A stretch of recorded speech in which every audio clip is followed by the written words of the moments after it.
first dragon fruit flower.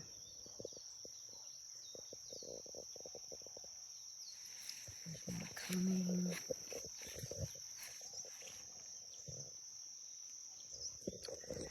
I think these are gonna fall off. They don't look the same color as these guys. But they only bloom for one night. And it smells really good.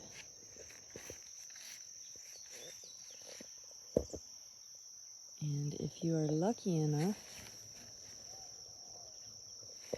yep, they're big too. Huge, beautiful looking flower.